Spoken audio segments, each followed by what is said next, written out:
Good morning friends. आज हम लोग भारतीय अर्थव्यवस्था से संबंधित क्वेश्चन देखेंगे जो बीपीएससी के अब तक जितने भी प्री एग्जाम हुए हैं उसमें आए हैं। तो देखते हैं। पहला क्वेश्चन है, यहाँ देखिए, भारत की राष्ट्रीय आय का मुख्य स्रोत है। पहले कृषि हुआ करता था, लेकिन अब तो टर्सरी सेक्टर ने यह स्थान ले लिया है। तो देखिए, अभी वर्तमान में सेवा क्षेत्र में जो भारत का जीडीपी है उसमें सेवा क्षेत्र का योगदान 54.3%। वहीं विनिर्माण क्षेत्र या औद्योगिक क्षेत्र या द्वितीय क्षेत्र का योगदान 29.6% और कृषि क्षेत्र या प्राथमिक क्षेत्र का योगदान मात्र 16.1% है। और वर्तमान में तो यह और भी घटेगा, यानी कि कृषि क्षेत्र विलुप्त होने की स्थिति में है। दूसरा देखिए, भारत की उन्नति संतोषजनक रही है किस में? तो भारत के जीडीपी, याद कीजिए, जीडीपी को फुलाने में, यानी कुल राष्ट्रीय उत्पाद में बढ़ोतरी के संबंध में संतोषजनक रही है, इतना कह सकते हैं। चीन से तुलना करेंगे तो वहाँ भी निराशा ही होगी। और भारत में पंचवर्षीय योजना तो मात्र 12 चले थे, 2017 में इसको भी खत्म कर दिया गया। उसके बाद से नीति आयोग, यानी अब तो 12 पंचवर्षीय योजनाएं लागू हुई, और जिसमें से 10वीं पंचवर्षीय योजना में जो वृद्धि दर थी वह सर्वाधिक लगभग 7.6% थी। आगे देखिए, भारत में राष्ट्रीय आय की गणना में एक समस्या है। क्या है? यहाँ पर असंगठित क्षेत्र का बोलबाला है, अतः इसे डाटा सरकार को या कोई भी संस्था है उसको नहीं मिल पाती है, जिससे गणना नहीं हो पाती है देश में कि राष्ट्रीय आय कितना है। अंदाज लगाते हैं लोग, अनुमान लगा लेते हैं बस। भारत में राष्ट्रीय आय समंकों का आकलन किसके द्वारा किया जाता है? देखिए, कितना बार पूछा गया है, यानी भारत में राष्ट्रीय आय का गणना कैसे किया जाता है। तो ये इस बार भी हॉट टॉपिक है, याद कर लीजिए। उस समय उत्तर केंद्रीय सांख्यिकी संगठन था, अब इसका फुल फॉर्म देखिए। अब होगा, यहाँ देखिए, भारत में राष्ट्रीय आय समंकों का आकलन केंद्रीय सांख्यिकी संगठन यानी सेंट्रल स्टैटिक ऑर्गेनाइजेशन CSO, जो वर्तमान में उसका नाम हो गया है अब NSO, यानी राष्ट्रीय सांख्यिकी कार्यालय द्वारा। पहले इसके द्वारा होता था CSO, लेकिन अब होगा NSO के द्वारा। CSO प्रतिवर्ष राष्ट्रीय लेखा सांख्यिकी नाम से राष्ट्रीय आय के आंकड़े प्रकाशित करता है, याद कर लीजिए। और आगे देखिए, और इसमें क्या क्या प्रकाश डाला जाता है तो याद करते हैं। यहाँ देशीय उत्पाद कारक के आय, कारक एंड फैक्टर आय के रूप में इसका वितरण तथा अंतिम उपभोग व पूंजी निर्माण के रूप में इसका उपयोग। और वर्तमान में राष्ट्रीय आय का आधार वर्ष 2011-12 है। भारत को एक अल्पविकसित देश कहा जाता है, ऐसा क्यों? नियोजन की आवश्यकता, यह एक अल्पविकसित का कारण नहीं है, तो इसको छोड़ दीजिए। तो बाकी सब, यानी तीव्र गति से जनसंख्या में वृद्धि, सही बात है। कृषि पर अधिक निर्भरता और औद्योगिक उन्नति की मंद गति, ये सब क्या है? भारत के गरीबी यानी अल्पविकसित देश होने का कारण है। यही यहाँ दिया हुआ है। आगे बढ़ते हैं। भारत में आर्थिक विकास अवरुद्ध रहा है, मुख्यतः कारण बताइए। यहाँ देख लीजिए, इसका उत्तर डी होगा, यानी अकुशल कृषि व्यवस्था के कारण, अनियमित औद्योगिकरण के कारण, पाश्चात्य सामाजिक अभिवृत्ति के कारण, यह सब के सब कारण है भारत में। भारत क्या हो गया? तो भारत पूर्णतः यूरोप का ही नकलची हो गया। यहाँ देखते हैं, हमने यह मॉडल कहाँ से लिया है? तो यह मॉडल हॉलैंड का मॉडल है, यह मॉडल एम्स्टर्डम का मॉडल है, यह मॉडल स्विट्जरलैंड का मॉडल है, यह अमेरिका से ले आए हैं। अरे भाई, कम से कम कुछ अपना भी तो होना चाहिए।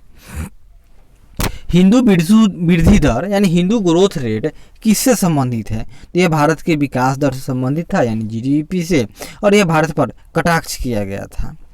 प्रोफेसर राज कृष्णन ने वर्ष 1981 में अमेरिकन एसोसिएशन में बोलते हुए हिंदू वृद्धि दर का सर्वप्रथम प्रयोग किया था। उनके हिसाब से हिंदू परंपरा जो विकास के अनुकूल नहीं है अथवा जिसमें विकास को प्रश्रय नहीं दिया गया है के कारण ही अर्थव्यवस्था में जो भारत की राष्ट्रीय वृद्धि दर है वो बहुत कम, लगभग 3.5% के आसपास ही बनी रही है। इसके लिए इन्होंने हिंदू धर्म को ही जिम्मेवार बता दिया। भारत में सीमांत कृषि भूमि जोत का आकार है तो 1 हेक्टेयर से कम। भारत में सबसे छोटा जोत का आकार कहाँ मिलेगा आपको? तो केरल में, और बिहार का नंबर उसमें दूसरा आता है। और सबसे बड़ा जोत का आकार वर्तमान में नागालैंड में है, फिर पंजाब और राजस्थान में है। तो यहाँ देखिए, सीमांत कृषि जो भूमि जोत 1 हेक्टेयर से कम, छोटी जोत 1 से 2 हेक्टेयर, अर्ध मध्यम जोत 2 से 4 हेक्टेयर, मध्यम जोत 4 से 10 हेक्टेयर और बड़ी जोत 10 हेक्टेयर से अधिक है। बिहार में कृषि भूमि की जोतों का औसतन आकार दूसरे राज्यों की तुलना में तो न्यूनतम से दूसरा है, यानी सबसे बॉटम पर ना है। तो बिहार में कुल जोतों की संख्या 16.41 मिलियन है, जिसमें सीमांत यानी एक क्या कहेंगे 1 हेक्टेयर से कम सबसे अधिक है और 5 लगभग 6% कहिए लघु जोत हैं और राष्ट्रीय औसत पर सीमांत जोत 68.52 है और जोतों का औसत आकार बिहार में 0.39 हेक्टेयर है, जो केरल में 0.18 हेक्टेयर के बाद न्यूनतम से द्वितीय स्थान पर है, जबकि पंजाब में 0.6 हेक्टेयर जोत का आकार है जो सबसे बड़ा है। और भारत में न्यूनतम समर्थन मूल्य का निर्धारण कौन करता है? तो याद कर लीजिए कृषि लागत एवं मूल्य आयोग। और यहाँ देखिए कृषि उपजों की कीमतों पर सरकार को सलाह देने के उद्देश्य से वर्ष 1965 में कृषि मूल्य आयोग की स्थापना की गई थी। कब? तो 1965 में। वर्ष 1985 में कृषि मूल्य आयोग का नाम बदलकर कृषि लागत और मूल्य आयोग कर दिया गया। इसका मुख्यालय नई दिल्ली में है। इस संस्था द्वारा कुल 23 फसल और 2 कौन होगा? तो एक नारियल होगा और दूसरा कमेंट कीजिएगा फसलों के मूल्यों की घोषणा की जाती है। भारत में अर्थ शोधन निवारण अधिनियम कब लागू हुआ था? तो 2005 की बात है। देखिए भारत में अर्थ शोधन निवारण अधिनियम 2002 में 1 जुलाई को लागू हुआ। अधिनियम 2002 था और यह 1 जुलाई 2005 से लागू हुआ। पुनः इसका संशोधन 2009 में आया जो 1 जून 2009 से लागू हुआ। तत्पश्चात इसका 2012 में और जो फरवरी 2013 से लागू हुआ था। यहाँ देखिए TRIMS से क्या बनता है? तो यह व्यापार संबंधी निवेश उपाय है। तो ट्रिप्स TRIMS से जितना है सब समझिए कि यह WTO से संबंधित है। ट्रिप्स यानी ट्रेड रिलेटेड इन्वेस्टमेंट मेजर्स, व्यापार संबंधित निवेश उपाय, यह विश्व व्यापार संगठन से संबंधित है। भारत सरकार ने अखिल भारतीय थोक कीमत सूचकांक के लिए आधार वर्ष 2004-05 से बदलकर किस वर्ष को बनाया है? अब वर्तमान में 2011-12 है। और कब हुआ? तो यहाँ देखिए 12 मई 2017 को उद्योग एवं वाणिज्य मंत्रालय के औद्योगिक नीति एवं संवर्धन विभाग DIPP द्वारा अखिल भारतीय थोक मूल्य सूचकांक के आधार वर्ष में संशोधन किया गया। थोक मूल्य सूचकांक की माप के लिए आधार वर्ष 2004-05 को बदलकर 2011-12 कर दिया गया। अभी तक कुल संशोधन यहाँ देख लीजिए बहुत सारा इतना हुआ है और आधार वर्ष वर्तमान में 2011-12 जो 7वां संशोधन। ऐसा ना है कि मोदी जी आए हैं और पहला किए हैं। भारत के किस राज्य की वर्तमान मूल्यों पर नवीनतम प्रति व्यक्ति आय न्यूनतम है? सबसे कम किसका है? तो बिहार का है। यहाँ देखिए आर्थिक समीक्षा 2019-20 के अनुसार वर्ष 2017-18 में वर्तमान मूल्यों पर भारतीय राज्यों में न्यूनतम प्रति व्यक्ति आय 38,631 रुपया किसका था? तो बिहार का।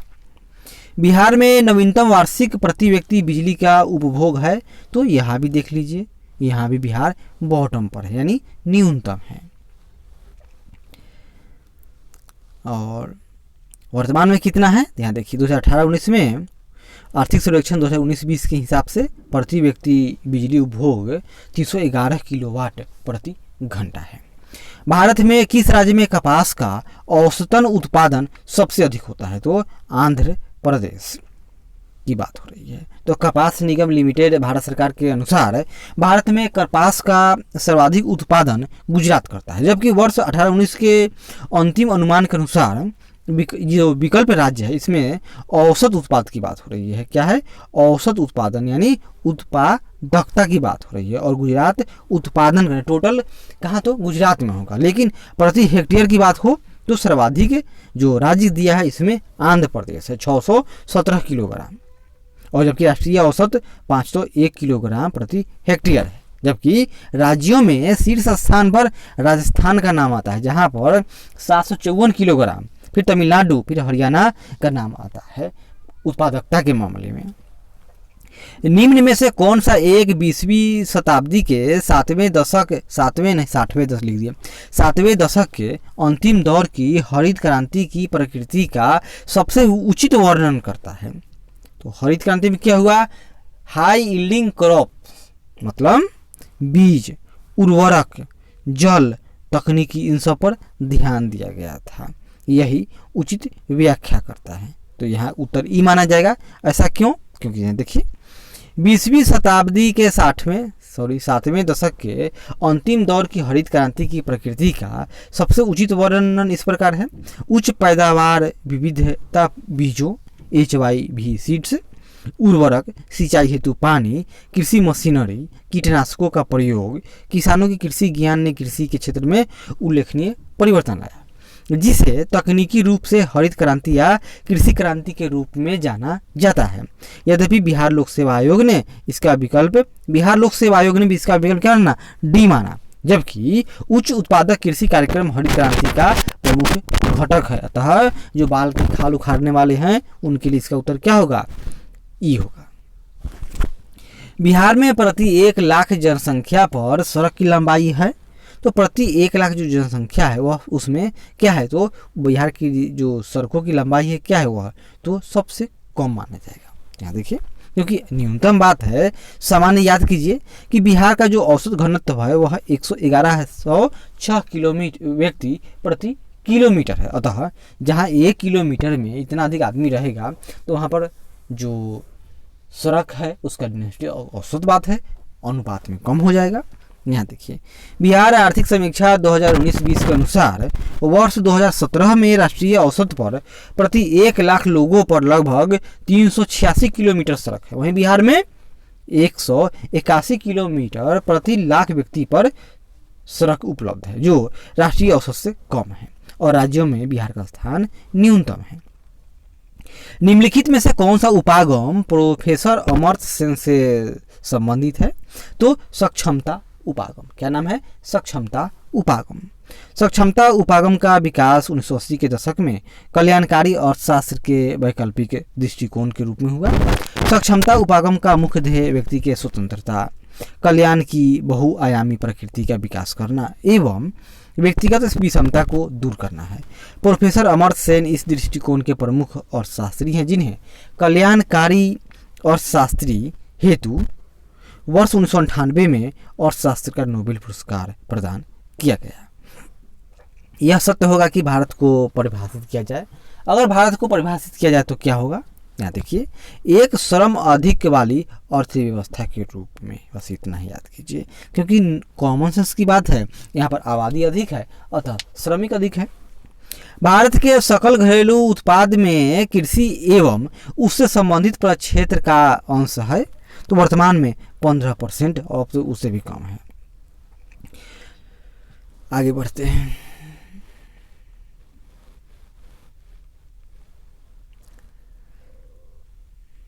निम्नलिखित में से कौन सा एक राष्ट्रीय खाद्य सुरक्षा मिशन में शामिल नहीं है? तो राष्ट्रीय खाद्य सुरक्षा मिशन में तिलहन नहीं है, यानी गेहूं, चावल, दाल है।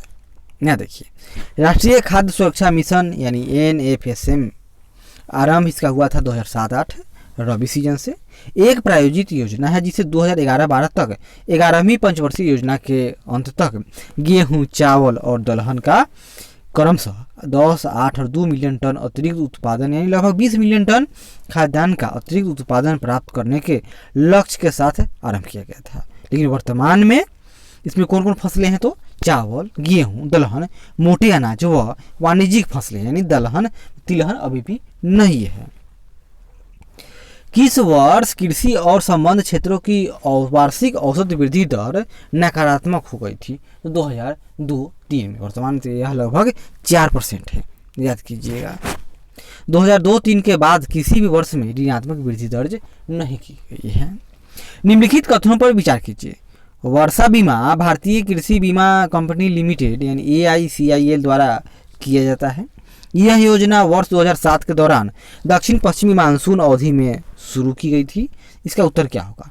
केवल एक शुरू है। देख लेते हैं डिफिनेशन इसका है। वर्षा बीमा 15 जुलाई 2004 को आरंभ हुई यह योजना है जो औसत वर्षा के 20% या अधिक की कमी पर बीमा सुरक्षा प्रदान करती है। भारत में कृषि क्षेत्र को बीमा कवर उपलब्ध कराने हेतु भारतीय कृषि बीमा कंपनी निर्दिष्ट संस्था है।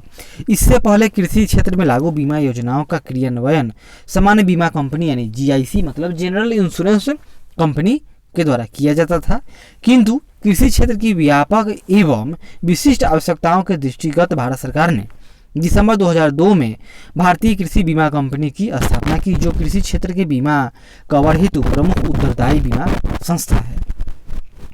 भारतीय कृषि बीमा कंपनी में सामान्य बीमा company, national insurance company limited, new India insurance company limited, oriental insurance company limited, United insurance company limited तथा नाबार्ड ने पूंजी लगा रखी है। माइक्रो, लघु और मध्यम यानी एमएसएमई की बात हुई। मध्यम उद्यम विकास अधिनियम 2006 के अनुसार निम्नलिखित में से कौन सी एक निर्माणी क्षेत्र के मध्यम उद्योगों हेतु निर्धारित निवेश की सीमा है? तो हम लोग वर्तमान वाला देख लेते हैं। यहाँ देखिए, सूक्ष्म, लघु और मध्यम उद्यम विकास विधेयक 2018 में विनिर्माण तथा सेवा क्षेत्र के उद्योगों को इस प्रकार परिभाषित कर दिया गया। अब सूक्ष्म यानी माइक्रो के लिए अगर हम निवेश करेंगे तो 5 करोड़, लघु उद्यम के लिए 5 से 15 करोड़ और मध्यम के लिए 75 से 250 करोड़ रुपए निर्धारित किया गया है। यानी इतना इनका वार्षिक कारोबार यानी टर्नओवर होना चाहिए। कितना? तो सूक्ष्म माइक्रो के लिए 5 करोड़, स्मॉल के लिए 5 से 75 करोड़ और मीडियम उद्योग के लिए 275 से 250 करोड़ वार्षिक का कारोबार निर्धारित किया गया है। केंद्र सरकार के भारी उद्योग एवं सार्वजनिक उद्यम मंत्रालय द्वारा लघु रत्न श्रेणी 1 उद्योग को अधिकतम कितनी धनराशि तक वित्तीय सहायता दी गई है? तो 500 करोड़ और इसमें कोई भी दर्जा मतलब कि बदलाव नहीं किया गया है। मिनी रत्न का दर्जा प्राप्त पीएसयू को बिना सरकार की मंजूरी के 500 करोड़ रुपए तक के निवेश की स्वायत्तता होती है। और सरकारी व्यय को नियंत्रित करने का पदाधिकारी है तो कौन होगा? तो वित्त मंत्रालय। याद कर लीजिए, वित्त मंत्रालय में 5 विभाग, आर्थिक कार्य विभाग, व्यय विभाग और राजस्व विभाग, वित्तीय विनिवेश विभाग तथा वित्तीय सेवा विभाग है। और इन 5 विभागों में व्यय विभाग केंद्र सरकार की सार्वजनिक वित्त प्रबंधन प्रणाली तथा राज्यों की वित्तीय स्थिति से संबंधित मामलों पर निगरानी रखने वाला एक नोडल विभाग है। इस विभाग के मुख्य कार्यकलापों में प्रमुख योजनाओं, परियोजनाओं का यानी योजना और गैर योजना व्यय दोनों को स्वीकृति एवं पूरे मूल्यांकन यानी स्वीकृति से पहले मूल्यांकन किया जाएगा। राज्यों को अंतरित केंद्रीय बजटीय संसाधनों के एक बड़े अंश का रखरखाव, वित्त और केंद्रीय वित्त वेतन आयोग की सिफारिशों का कार्यान्वयन, वित्तीय सलाहकारों के साथ समन्वय करते हुए और वित्तीय नियमावली विनियमों आदर्शों को लागू करके तथा लेखा परीक्षा टिप्पणियों अभियुक्तियों पर निगरानी के जरिए केंद्रीय मंत्रालयों विभागों में व्यय प्रबंधन की जांच करना है। केंद्र सरकार के लेखे तैयार करना, सार्वजनिक सेवाओं की लागत और मूल्य के नियंत्रण में केंद्रीय विभागों की सहायता करना इत्यादि शामिल है। केंद्रीय सरकार के निम्नलिखित महत्वपूर्ण कर राजस्व के स्रोतों पर विचार कीजिए। तो वर्तमान में कौन कौन है जो केंद्रीय सरकार के लिए निम्नलिखित में से महत्वपूर्ण कर राजस्व? तो निगम कर है, कस्टम तो ये तो अब जीएसटी में आ जाएगा, लेकिन कस्टम अभी भी जो विदेश वाला है ही। संग देख लेते हैं इसका। यहाँ देखिए, प्रश्न काल में केंद्र सरकार की कर आय के 2 सबसे बड़े स्रोत यानी केंद्रीय निगम कर और आयकर थे पहले। और आयकर यानी डायरेक्ट टैक्स और निगम कर यानी इनडायरेक्ट, यही 2 कर आगम के संयुक्त रूप से 2 सबसे बड़े स्रोत थे। बजट 2020-21 के अनुसार केंद्र सरकार के कर आय की शीर्ष 3 स्रोत, पहला जीएसटी आ गया यानी वस्तु एवं सेवा कर 18%, निगम कर 18% और आयकर 17% है। ब्याज भुगतान एक आइटम है किसका? तो राजस्व व्यय का। याद कर लेते हैं, बजट घाटे को राजस्व व्यय घटाकर यानी बजट घाटे में से राजस्व व्यय घटाकर राजस्व प्राप्तियों को प्राप्त किया जाता है। राजकोषीय घाटा है। तो राजकोषीय घाटा क्या होगा? राजकोषीय घाटा बराबर बजटीय घाटे का योग, राजस्वीय घाटा यानी बजटीय घाटे का योग और सरकार का बाजार ऋण तथा दायित्व, ये क्या है? तो राजकोषीय घाटा है। प्राथमिक घाटे को प्राप्त करने हेतु राजकोषीय घाटे में से ब्याज अदायगी को घटा दिया जाता है। जैसे प्राथमिक घाटा याद कर लेते हैं थोड़ा सा। प्राथमिक घाटा बराबर राजकोषीय घाटा माइनस ब्याज अदायगी, तो प्राथमिक घाटा।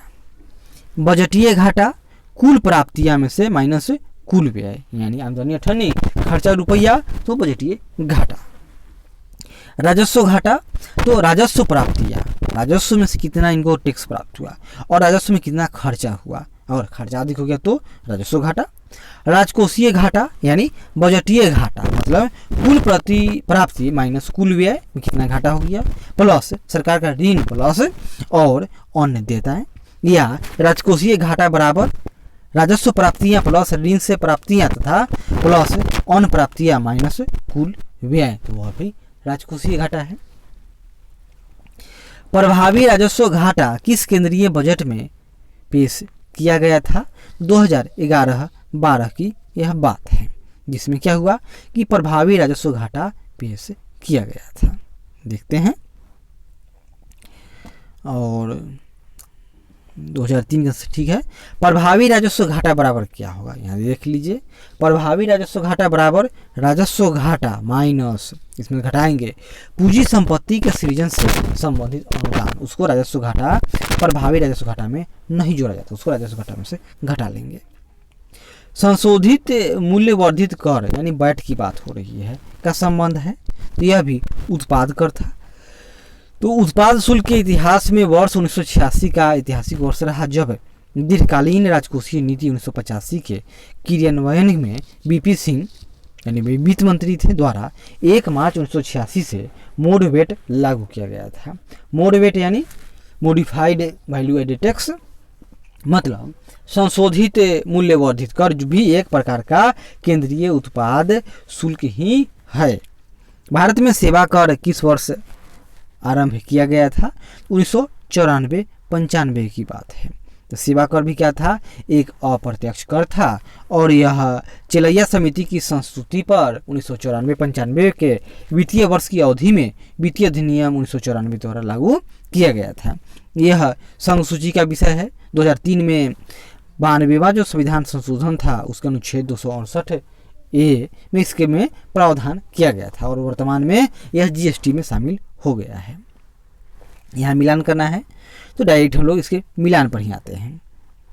यहाँ देखिए, राष्ट्रीय कृषि नीति 2000, समुद्र मत्स्य नीति 2004, निवेश नवीन विदेशी व्यापार नीति 2014, 7वां वित्तीय आयोग 1978।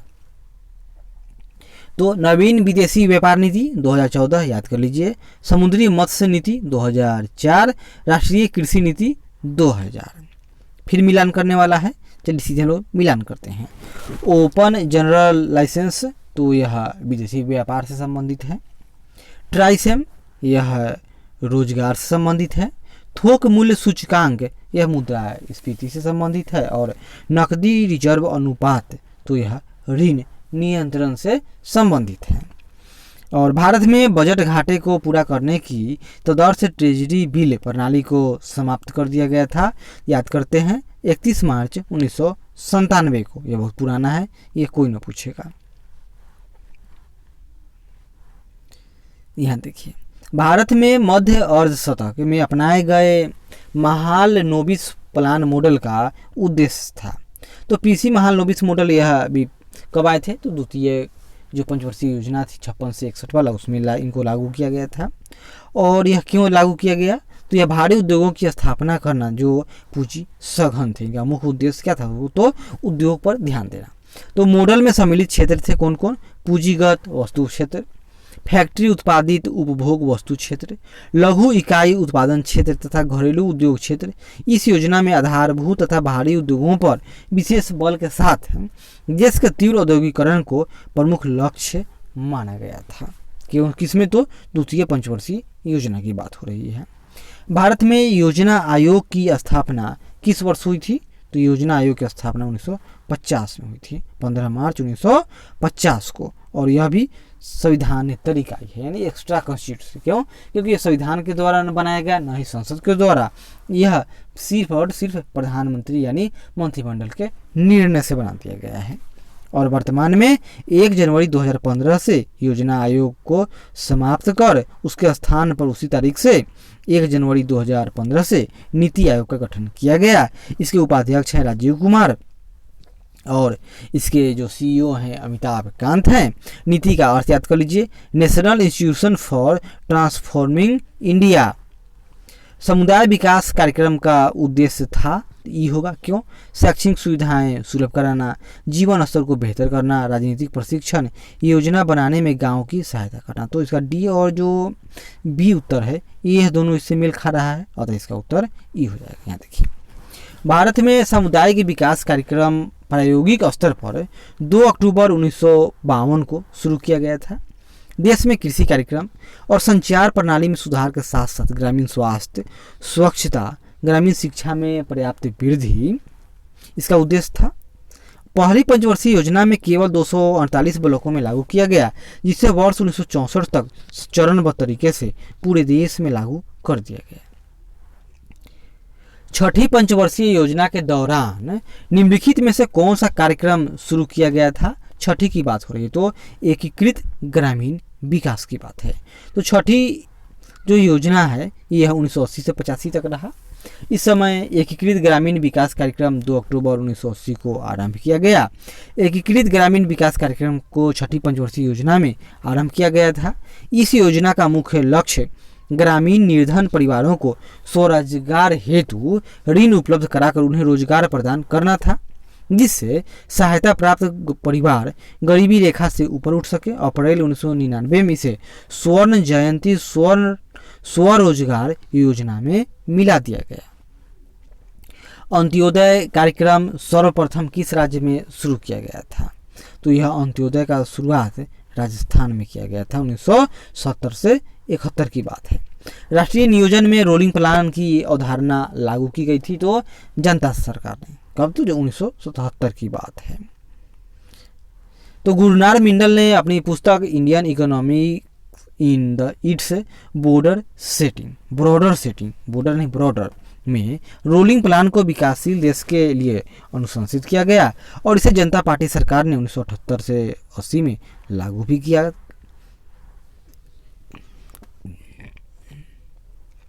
यहाँ देखिए, चल योजना के बारे में क्वेश्चन है, इसमें कौन सही है तो देख लेते हैं नीचे। चल यानी रोलिंग प्लान की बात हो रही है। तो चल योजना यानी रोलिंग प्लान एक दीर्घकालीन योजना होती है। इसमें 3 योजनाएं अल्पकालीन यानी 1 वर्ष के लिए, फिर मध्यकालीन 3 से 5 और दीर्घकालीन 10 से 20। यानी जो योजना आयोग है वह भी रोलिंग प्लान ही है। रोलिंग प्लान के तहत योजना में आवश्यक संशोधन किया जाता है। इस प्रकार एक लचीली योजना है जो स्वयं को परिस्थितियों के अनुरूप समायोजित करते हुए आगे बढ़ती है। बस ये समय के मामले में यह नीति आयोग जैसा है, लेकिन नीति आयोग है वह थिंक टैंक, उसको कोई वित्तीय अधिकार नहीं है। भारत में योजना अवकाश की अवधि थी तो 1966 से 69 की बात है। तो तीसरी पंचवर्षीय योजना की समाप्ति 31 मार्च 1966 को हुई। उसके बाद चौथी पंचवर्षीय योजना 1 अप्रैल 1969 से आरंभ हुई थी और इस अवधि में अर्थात 1 अप्रैल 1966 से 31 मार्च 1969 यानी 3 वर्ष में कोई भी पंचवर्षीय योजना अस्तित्व में नहीं रही। क्यों? क्योंकि देश के पास पैसा नहीं था। अतः 66 से 69 को ही भारतीय योजना के इतिहास में योजना अवकाश यानी हॉलीडे प्लान कहा जाता है। 45 में आते हैं। 11वीं पंचवर्षीय योजना का उद्देश्य है, तो वर्तमान में क्या होगा कि था, तो क्या उद्देश्य था? निर्धनता का उन्मूलन था उस समय। 11वीं पंचवर्षीय योजना जो 2007 से 31 मार्च 2012 तक व्यापक उद्देश्य समावेशी वृद्धि की प्राप्ति है इसका था। 19 दिसंबर 2007 को राष्ट्रीय विकास परिषद यानी एनडीसी की 54वीं बैठक में इसको लागू किया गया था। और आगे बढ़ते हैं। भारत सरकार ने नीति आयोग जो आर्थिक नीति निर्धारण का चिंतन समूह यानी थिंक टैंक है, में नीति का पूरा रूप क्या है बताइए, नीति का फुल फॉर्म। तो यहाँ देखिए, national institution for transforming India यानी राष्ट्रीय भारत परिवर्तन संस्थान। और इसका जन्म कब हुआ नीति आयोग का, तो 1 जनवरी 2015 को। अब फिर मिलान करना है, चलिए देख लेते हैं, डायरेक्ट मिलान वाला है। यहाँ देखिए, भारत निर्यात आयात बैंक अधिनियम कब लाया, 1981 के अंतर्गत वर्ष 1982 में स्थापित किया गया था। भारतीय निर्यात आयात बैंक एग्जिम बैंक देश की एक शीर्ष वित्तीय संस्था है। कौन, तो एग्जिम बैंक की बात हो रही है। 1981 के अंतर्गत 1982 में स्थापित किया गया। भारतीय औद्योगिक विकास बैंक यानी IDBI, तो IDBI का गठन भारतीय औद्योगिक विकास बैंक अधिनियम 1964 के तहत एक वित्तीय संस्था के रूप में हुआ था। यह भारत सरकार द्वारा 22 जुलाई 1964 की अधिसूचना के द्वारा 1 जुलाई 1964 से अस्तित्व में है। भारतीय औद्योगिक ऋण और निवेश निगम यानी ICICI की स्थापना 1955 में निजी क्षेत्र के उद्योगों को मध्यम एवं दीर्घकालीन ऋण प्रदान करने हेतु की गई थी। औद्योगिक और वित्तीय पुनर्निर्माण बोर्ड यानी BIFR की स्थापना जनवरी 1987 में की गई थी। आगे बढ़ते हैं। 12वीं पंचवर्षीय योजना के दौरान कृषि एवं सहायक क्षेत्र के लिए निम्न में से किस एक औसत वार्षिक विकास दर का लक्ष्य रखा गया था। 12वीं पंचवर्षीय योजना की बात हो रही है, तो इसका क्या होगा, 4%। किसके लिए, तो कृषि की बात हो रही है, कृषि यानी एग्रीकल्चर एंड एलाइड सेक्टर। तो 12वीं पंचवर्षीय योजना में क्या था, तो राष्ट्रीय विकास दर 8.2% लक्ष्य किया गया था, जबकि कृषि के लिए 4%। निम्नलिखित उपभोक्ता मूल्य सूचकांकों पर विचार कीजिए और बताइए यहाँ पर कि CSO द्वारा संकलित किया जाता है या किए जाते हैं। इसका उत्तर क्या होगा, यहाँ देखिए, सिंपल। शहरी गैर श्रम कर्मचारियों के लिए उपभोक्ता मूल्य सूचकांक CSO द्वारा संकलित किए जाते हैं। इसका डिफिनीशन देखते हैं। तो औद्योगिक श्रमिकों के लिए उपभोक्ता मूल्य सूचकांक, कृषि श्रमिकों के लिए उपभोक्ता मूल्य सूचकांक तथा ग्रामीण श्रमिकों के लिए उपभोक्ता मूल्य सूचकांक श्रम एवं रोजगार मंत्रालय के अधीन कार्य करने वाले श्रम ब्यूरो द्वारा संचालित किया जाता है, जबकि शहरी गैर श्रम कर्मचारियों के लिए उपभोक्ता मूल्य सूचकांक केंद्रीय सांख्यिकी संगठन CSO द्वारा संकलित किया जाता है। और आगे देखिए, भारत में वित्तीय क्षेत्र के सुधारों में शामिल है तो सब कुछ, मतलब CRR और SLR को कम करना, बीमा क्षेत्र में निजी कंपनियों का प्रवेश, ब्याज दर का अविनियमन, ये सब कुछ करेंगे तो क्या होगा, जो व्यापार है उसमें विकास होगा। तो भारत में वित्तीय क्षेत्र के सुधारों में उपयुक्त तीनों शामिल हैं। यहाँ देखिए क्या क्या करना चाहिए, तो औद्योगिक लाइसेंसिंग प्रथा को हटाना, विदेशी निवेश पर प्रतिबंध हटाना, आयात शुल्क में कमी लाना एवं मात्रात्मक तरीकों को चरणबद्ध तरीके से हटाना, बाजार की शक्तियों द्वारा विनिमय दर का निर्धारण, वित्तीय क्षेत्र में सुधार, पूंजी बाजार का उदारीकरण, सार्वजनिक क्षेत्रों में निजी क्षेत्र का निवेश, निजीकरण, उत्पाद शुल्क में कमी, आय और निगम कर में कटौती, सेवा कर शुरू करना, शहरी सुधार, गैर विकास मूलक व्यय में कमी, सरकारी स्टाफ कम करना, तभी तो अब सरकारी नौकरी कम दिया जा रहा है, पेंशन संबंधी सुधार, मूल्य संवर्धित कर शुरू करना, रियायतों में कमी, FRBM एक्ट 2003 का परिपालन, ये सब करना किसके लिए, तो व्यापार को या वित्तीय समावेशन में सुधार लाने या समावेशन करने का तरीका है। यदि भारतीय रिजर्व बैंक द्वारा नगद कोष अनुपात में कमी की जाती है तो इसका साख सृजन पर प्रभाव पड़ेगा, तो क्या होगा, वृद्धि हो जाएगा। मान लेते हैं 100 रुपया है, अभी नगद कोष अनुपात 20 है, यानी इसको रखेंगे 20 रुपया, 80 रुपया जो है इसी को तो हम किसी को ऋण दे सकते हैं, यानी साख सृजन होगा। लेकिन यही इसी को घटाकर 5 कर दिया जाए, मान लेते हैं, तो क्या 15 रुपया और एक्स्ट्रा बढ़ गया बाजार में, तो यह अब 95 रुपया सरकार माने बैंक क्या करेगी, इसको ऋण के रूप में दे सकती है। 50 कितना, तो 95 रुपया, पहले कितना दे सकती थी, तो 80 रुपीज़, अतः इससे साख सृजन क्या होगा, तो बढ़ जाएगा। भारतीय जीवन बीमा निगम की स्थापना कब हुई थी, तो 1956 की बात है। 1956 में को भारतीय संसद द्वारा पारित भारतीय जीवन बीमा निगम की स्थापना 1 सितंबर 1956 को LIC एक्ट 1956 के द्वारा हुई थी। विदेशी मुद्रा जिसमें त्वरित प्रवास की प्रवृत्ति होती है कहलाती है, तो वह हॉट करेंसी है।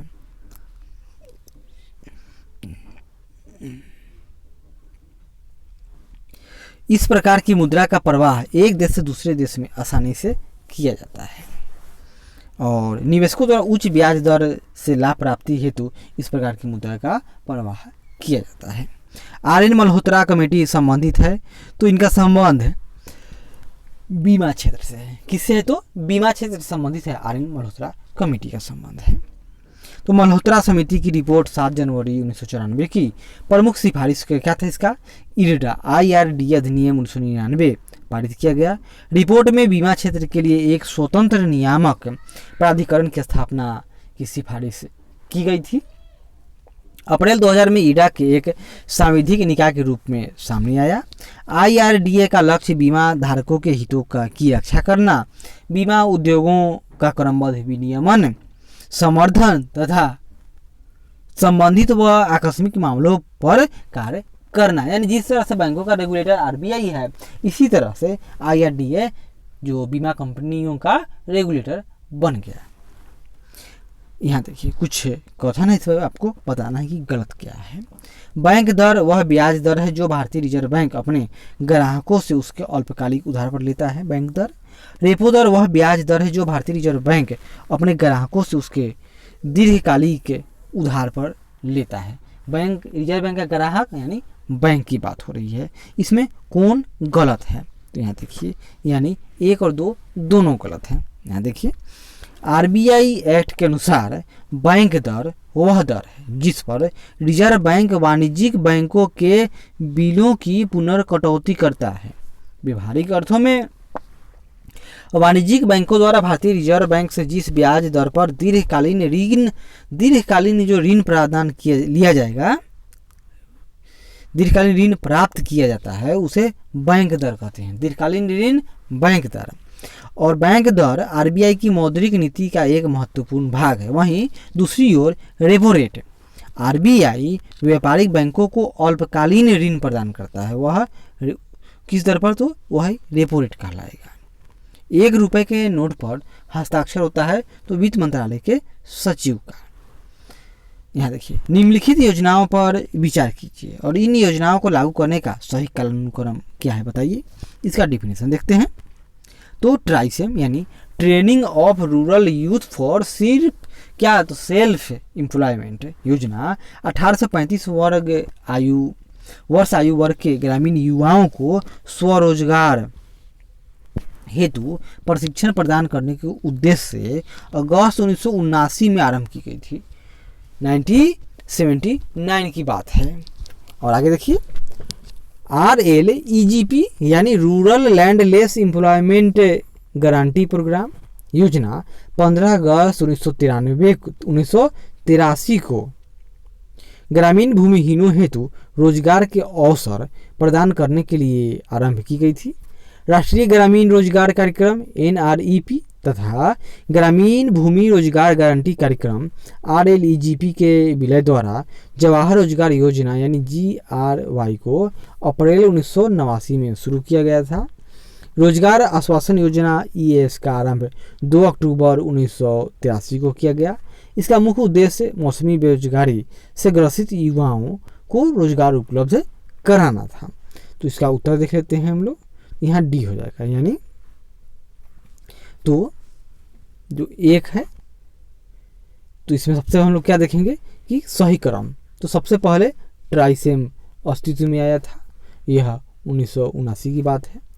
फिर उसके बाद में RLEGP आया था और RLEGP के बाद में कौन आया था आपका अस्तित्व में? तो GRY आया था, 1999 की बात हो रही है। फिर EAS सबसे अंत में अस्तित्व में आया। तो ट्राइसेम यहाँ देख लीजिए 1979 में। RLEGP 1983 से अस्तित्व में है।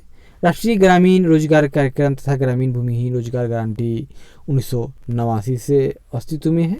और EAS यानी रोजगार आश्वासन योजना 1993 से अस्तित्व में है। इसका उद्देश्य क्या था? तो मौसमी बेरोजगारी से ग्रसित युवाओं को रोजगार उपलब्ध कराना था।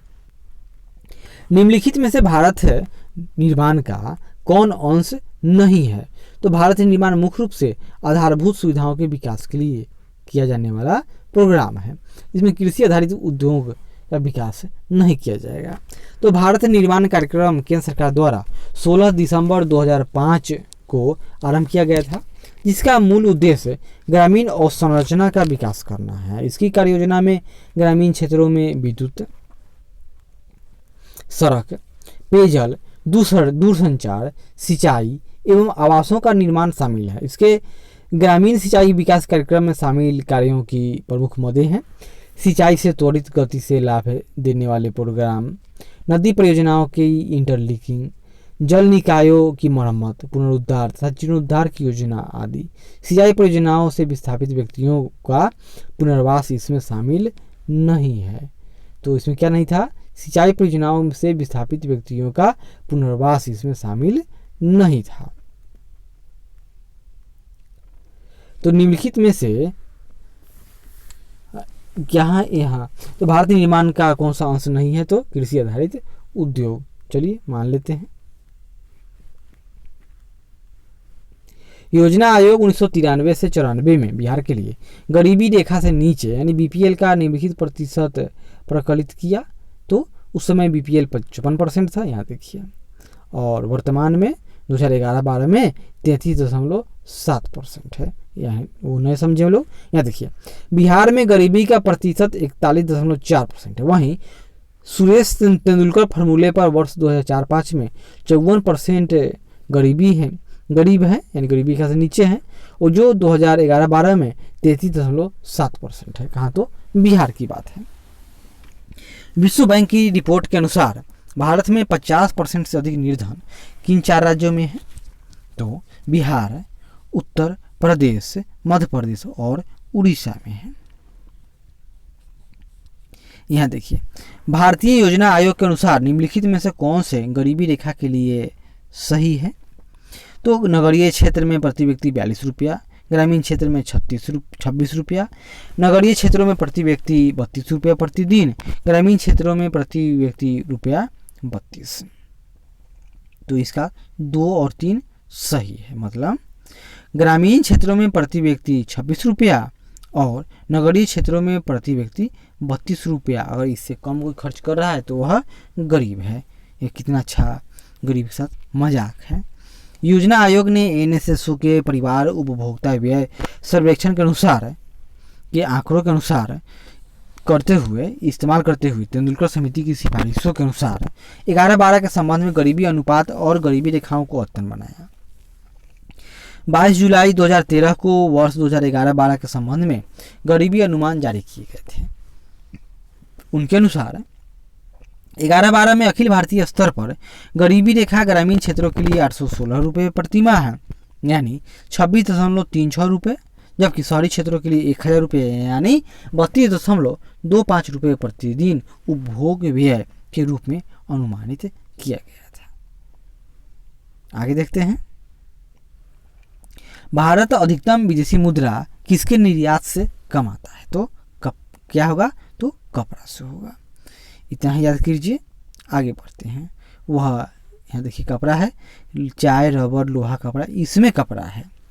लेकिन वर्तमान में यहाँ देखिए 2019-20 के अनुसार वर्ष 18-19 में अधिकतम विदेशी मुद्रा अर्जक निर्यात विनिर्मित वस्तुएं रही थी।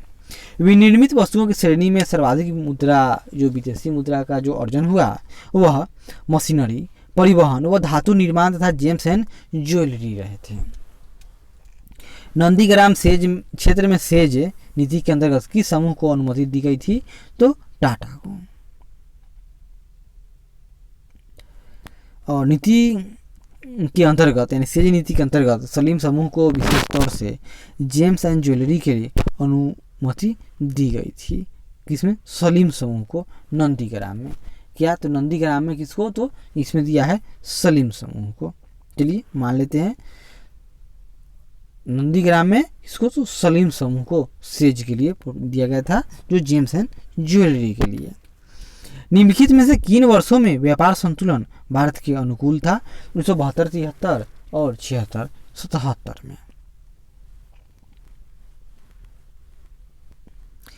आगे देखिए यहाँ पर 2019-20 के अनुसार 2018-19 में भारत द्वारा किया गया कुल निर्यात 23,07,726 करोड़ रुपए का रहा और कुल आयात 35,94,765 करोड़ रुपए का रहा, यानी जिसमें कुल व्यापार घटना कितना है तो 12,86,948 करोड़ रुपए का रहा था। नई मुद्रा यूरो किस वर्ष आरंभ की गई थी? यह 1999 की बात है और वर्तमान में इसमें 19 देशों में यूरो मुद्रा चलता है। और रुपए की परिवर्तनीयता का तात्पर्य है रुपए के मूल्य को बाजार की शक्तियों द्वारा निर्धारित होना या यह सही होगा। याद रखिए, रुपए को अन्य प्रमुख मुद्राओं को रुपए में मुक्त रूप में परिवर्तित करके देने की अनुमति, यही क्या है? रुपए की पूर्ण परिवर्तनीयता। यहाँ देखिए, रुपए की परिवर्तनीयता से तात्पर्य रुपए का विदेशी मुद्राओं में तथा विदेशी मुद्राओं को रुपए में बिना किसी हस्तक्षेप के स्वतंत्र रूप से परिवर्तन संभव होने से है। रुपए के पूर्ण परिवर्तनीयता चालू खाते यानी करेंट अकाउंट तथा पूंजी खाते यानी कैपिटल अकाउंट पर है से विदेशी पूंजी के भारत में आने एवं भारत से जाने पर कोई प्रतिबंध नहीं होगा। परिणाम स्वरूप भारत द्वारा रुपए की पूर्ण परिवर्तनीयता अपनाए जाने से विदेशी निवेशकों का भारतीय अर्थव्यवस्था में विश्वास बढ़ेगा। इसके फलस्वरूप भारत में विदेशी पूंजी के अंतर प्रवाह में वृद्धि होगी। इसी कारण भारतीय रुपए की पूर्ण परिवर्तनीयता प्राप्त करना भारत की आर्थिक नीति का महत्वपूर्ण लक्ष्य है। आपको यह भी पता होना चाहिए कि अगस्त 1994 से चालू खाते यानी करेंट अकाउंट पर रुपया पूर्ण परिवर्तनीय है और व्यापार खाता पर आंशिक रूप से यह मार्च 1992 से ही परिवर्तनीय हो गया था। वहीं पूंजी खाते पर परिवर्तनीयता के संबंध में एस तारापोर की अध्यक्षता में जून 1997 में एक समिति गठित की गई थी। एस तारापोर संबंधित है जिसने कुछ निश्चित शर्तों की पूर्ति पर क्रमिक रूप से पूंजी खाते पर परिवर्तनीयता की संस्तुति की थी। पुनः मार्च 2006 में एस तारापोर की ही अध्यक्षता में पूंजी खाते पर परिवर्तनीयता का खाका तैयार करने के लिए दूसरा समिति का गठन किया गया, जिसने मौजूदा पूंजीगत नियंत्रणों की समीक्षा के बाद 3 चरणों में पूंजी परिवर्तनीयता हेतु एक व्यापक 5 वर्षीय समयबद्ध योजना तैयार की। और यद्यपि वर्तमान में पूंजी खाते पर परिवर्तनीयता नहीं है, तथापि विभिन्न पूंजी व्यवहारों के संबंध में रिजर्व बैंक अत्यंत ही उदारवादी नीति अपना रहा है। भारत सरकार के कुल विद्युत उत्पादन में जल विद्युत का हिस्सा है तो वर्तमान में तो यह 10% से अधिक है। यहाँ देखिए, प्रश्न 16-17 का था, लेकिन वर्तमान में 23 मई 2020 तक की स्थिति के हिसाब से अप्रैल 2020 तक भारत में संस्थापित विद्युत क्षमता 3,70,348 मेगावाट है, जिसमें जल विद्युत का योगदान 45,699 मेगावाट है था, अर्थात 12.4%। राष्ट्रीय जलमार्ग 1 जोड़ता है, एक गंगा नदी पर है, यानी कहाँ होगा तो हल्दिया को इलाहाबाद से, हल्दिया से कोलकाता नहीं, और इसकी स्थापना 1996 में हुई थी। इसकी लंबाई 1620 किलोमीटर है। यह देश का सबसे लंबा आंतरिक जलमार्ग है। भारत में वर्तमान में 5 से अधिक राष्ट्रीय जलमार्ग प्रचलन में है। राष्ट्रीय जलमार्ग अधिनियम 2016 द्वारा कुल 111 जलमार्गों को राष्ट्रीय जलमार्ग घोषित किया गया है। भारत में किस क्षेत्र में प्रत्यक्ष विदेशी निवेश इक्विटी प्रवाह उच्चतम है तो कहाँ आएगा तो सेवा क्षेत्र में ही आएगी। कॉमन सेंस की बात है। यहाँ देखिए, तो मार्च 2020 तक जारी आंकड़ों के अनुसार वित्तीय वर्ष 2019-20 में प्रत्यक्ष विदेशी निवेश आकर्षित करने वाले शीर्ष 5 क्षेत्र कौन कौन है तो सेवा क्षेत्र, कंप्यूटर सॉफ्टवेयर एवं हार्डवेयर, व्यापार एंड दूरसंचार तथा होटल एवं पर्यटन। निम्नलिखित में से भारत का कौन सा औद्योगिक आर्थिक गलियारा जापान के सहयोग से विकसित किया जा रहा है तो याद कर लीजिए दिल्ली मुंबई। भारत का दिल्ली मुंबई औद्योगिक गलियारा यानी आर्थिक गलियारा जापान के सहयोग से विकसित किया जा रहा है। भारत और जापान सरकार के मध्य वर्ष 2006 में समझौता किया गया था। वहीं दिल्ली से जो कोलकाता गलियारा है वह किसके तो वह एडीबी के सहयोग से। भारतीय रिजर्व बैंक का वर्तमान गवर्नर कौन है तो वर्तमान में अभी गवर्नर कौन है तो शशिकांत दास हैं। और आगे बढ़ते हैं। विश्व बैंक के नवीनतम विकास प्रतिवेदन के अनुसार भारतीय अर्थव्यवस्था की स्थिति है दुनिया की 5वीं सबसे बड़ी अर्थव्यवस्था भारतीय अर्थव्यवस्था है। तो यह क्रय शक्ति समानता यानी ट्रिपल-P भारतीय अर्थव्यवस्था विश्व की 5वीं बड़ी अर्थव्यवस्था थी और आर्थिक समीक्षा 2019-20 एवं वर्ल्ड इकोनॉमिक आउटलुक अक्टूबर 2019 के आंकड़ों के अनुसार जीडीपी के संदर्भ में विश्व की 10 शीर्ष अर्थव्यवस्थाओं में भारत 5वें स्थान पर है। भारत से बड़ी तो यूएसए, फिर चीन, जापान और जर्मनी ही है। G15 है, तो G15 क्या है? यह विश्व के विकसित देशों का संगठन नहीं, यह विश्व के विकासशील देशों का संगठन है। अभी वर्तमान में G20 चर्चा में है, तो इस बार G20 से क्वेश्चन आएगा।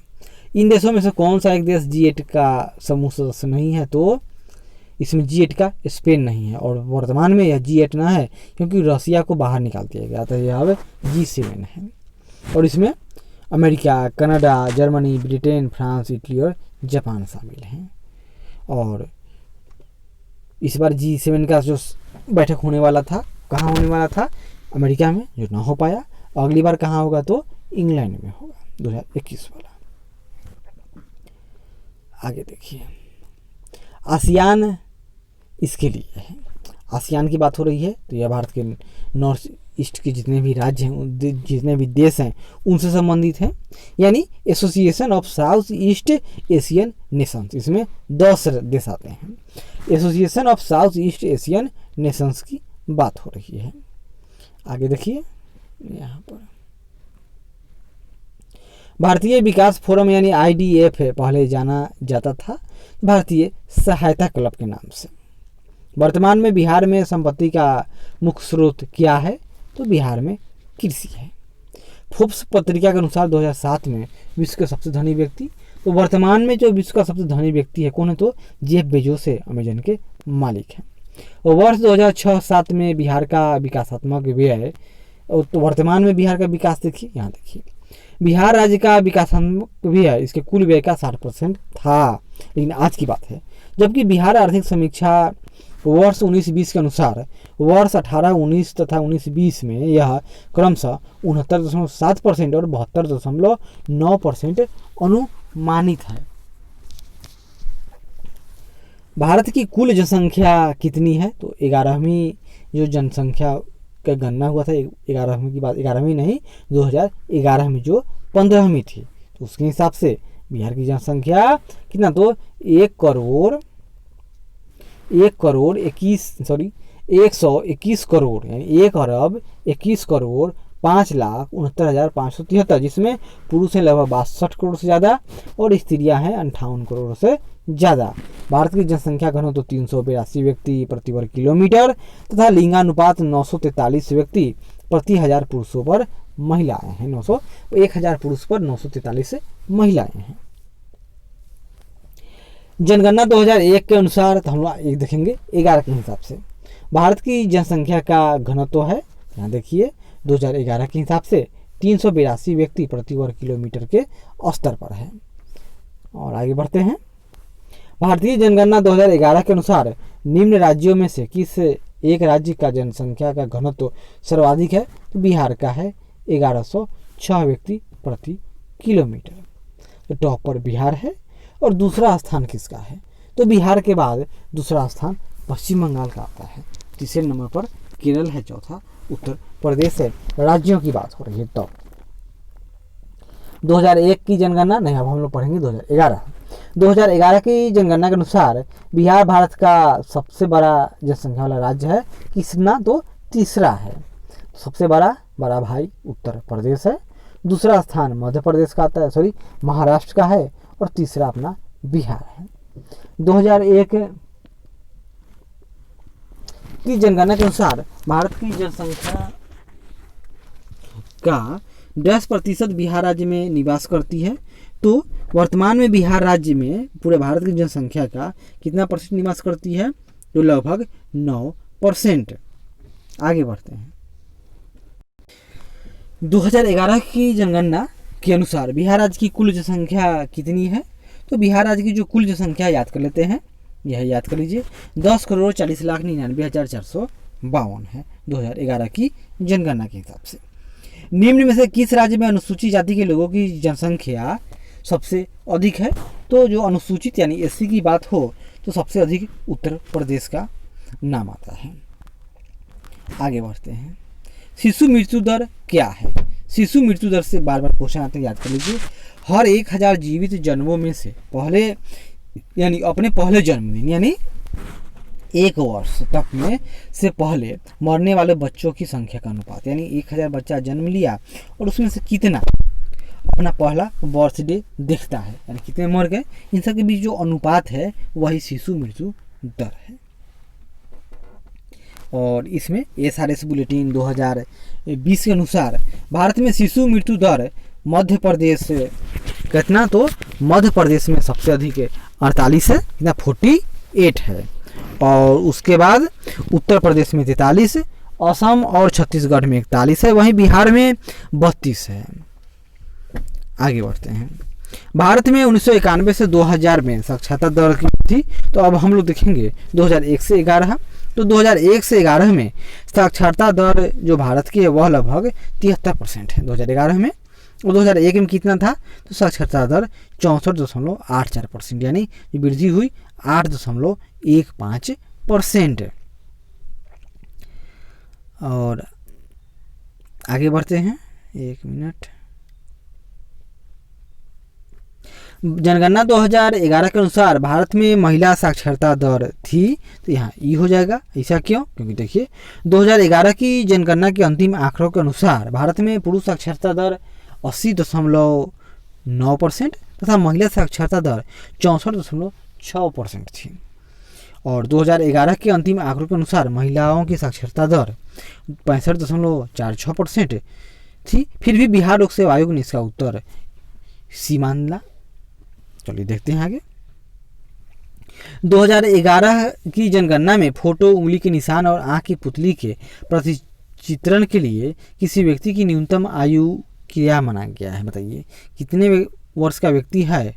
तो इसका उत्तर कटकुट है। मतलब 2011 की जनगणना में फोटो, उंगली के निशान और आंख की पुतली के प्रतिचित्रण के लिए किसी व्यक्ति की न्यूनतम आयु 5 वर्ष से निर्धारित की गई थी। कितना? 5 वर्ष। और यह राष्ट्रीय जनसंख्या रजिस्टर के तहत संपन्न किए जाने वाले कार्यों का हिस्सा था। भारत में कृषि क्षेत्र श्रम शक्ति के कितने प्रतिशत लोगों को प्रत्यक्ष रोजगार प्रदान करता है? तो लगभग 65% उत्तर होगा, लेकिन वर्तमान में यह कम है। यहाँ देखिए, तो 2019-20 के अनुसार 18-19 में GBA में कृषि क्षेत्र की भागीदारी लगभग 16.1% है, जबकि यह लगभग 42% विश्व बैंक के अनुसार लोगों को रोजगार प्रदान करती है। निम्नलिखित स्रोतों में से किससे भारतवर्ष सबसे अधिक विद्युत प्राप्त करता है? तो तापीय यानी कोयला से। तो भारत तापीय स्रोत से सर्वाधिक विद्युत प्राप्त करता है। 2020 के अनुसार विद्युत उत्पादन क्षमता में भारत की कितनी है? 3,70,348 मेगावाट है, और जिसका 62.8% तापीय स्रोत से प्राप्त होता है, और परमाणु ईंधन से लगभग 2%, और वहीं अक्षय ऊर्जा स्रोत से 23.6% बिजली का उत्पादन होता है। 1991 की नई आर्थिक नीति का लक्ष्य था, क्या लक्ष्य था? तो सभी, मतलब LPG लिबरलाइजेशन यानी उदारीकरण, प्राइवेटाइजेशन यानी निजीकरण, ग्लोबलाइजेशन यानी उदारीकरण। तेल एवं प्राकृतिक गैस आयोग यानी ONGC कब स्थापित हुआ था? तो यह स्थापित हुआ था 1956 की बात है। और तेल एवं प्राकृतिक गैस आयोग ONGC की स्थापना 1956 में की गई थी। भारत में तेल की खोज और उसके उत्पादन को व्यापक और व्यवस्थित रूप में देने में ONGC की महत्वपूर्ण भूमिका है। 1 फरवरी 1994 से इसका नाम बदलकर तेल और प्राकृतिक गैस निगम किया जा चुका है। भारतीय अर्थव्यवस्था का कौन सा क्षेत्र सकल राष्ट्रीय उत्पाद में सबसे अधिक योगदान करता है? तो टर्सरी सेक्टर होगा। तो यहाँ देखिए, भारत में तृतीय क्षेत्र अर्थात सेवा क्षेत्र सकल राष्ट्रीय उत्पाद में सर्वाधिक योगदान करता है। तृतीय क्षेत्र के 3 अंग हैं। कौन कौन है? परिवहन, संचार और व्यापार, बैंकिंग, बीमा और वास्तविक जायदाद तथा सामुदायिक एवं व्यक्तिगत सेवाएं। तृतीय क्षेत्र का सकल राष्ट्रीय उत्पाद में भाग 1950-51 के क्रमशः 27.5% से वर्तमान में बढ़ता गया है और वर्तमान में लगभग यह 57.8% है। निम्नलिखित में से भारत की राष्ट्रीय आय का सबसे मुख्य स्रोत है तो सेवा क्षेत्र है। सापेक्ष निर्धनता यानी रिलेटिव पॉवर्टी का अर्थ क्या है कि दूसरे से हम गरीब हैं, आर्थिक असमानताएं। तो सापेक्ष गरीबी का यह स्पष्ट है या स्पष्ट करती है कि विभिन्न आय वर्गों के बीच कितनी विषमता है। सापेक्ष निर्धनता के मापन हेतु मुख्यतः दो विधियां प्रयोग में लाई जाती है। कौन कौन? एक है लॉरेंज वक्र विधि तथा दूसरा होता है गिनी गुणांक। और देखते हैं इनमें से किसने गरीबी निवारण के प्रभावपूर्ण अस्त्र के रूप में स्वयं सहायता समूह या स्वयं सेवा समूह के विचार पर जोर दिया था, उसका विचार दिया था? तो मोहम्मद यूनुस यानी स्वयं सहायता समूह यानी सेल्फ हेल्प ग्रुप का विचार बांग्लादेश के नोबेल शांति पुरस्कार विजेता प्रोफेसर मोहम्मद यूनुस के दिमाग की उपज थी, जिन्होंने वर्ष 1976 में ग्रामीण बैंक ऑफ बांग्लादेश की शुरुआत की थी। स्वयं सहायता समूह और माइक्रो फाइनेंस हाल ही में गरीबी उन्मूलन, वित्तीय समावेशन और महिला सशक्तिकरण के लिए संभावित समाधान के रूप में उभरा है। पिछले दशक के दौरान भारतीय अर्थव्यवस्था के किस क्षेत्र का महत्वपूर्ण विकास हुआ है? तो हम लोग जानते हैं टर्सरी सेक्टर की बात हो रही है। और 100वां, तो किसी देश की प्रति व्यक्ति आय प्राप्त की जाती है तो राष्ट्रीय आय जो है टोटल, उसमें से टोटल जो संख्या है उसे भाग दे दीजिए तो प्रति व्यक्ति आय आपका निकल जाएगा। क्लियर है? अब 100 के बाद हम लोग यह एक और दूसरा वीडियो बनाएंगे। तब तक आशा करते हैं कि यह प्रयास अच्छा लगे तो जरूर लाइक करें, शेयर करें, कमेंट करें और सब्सक्राइब करें। धन्यवाद।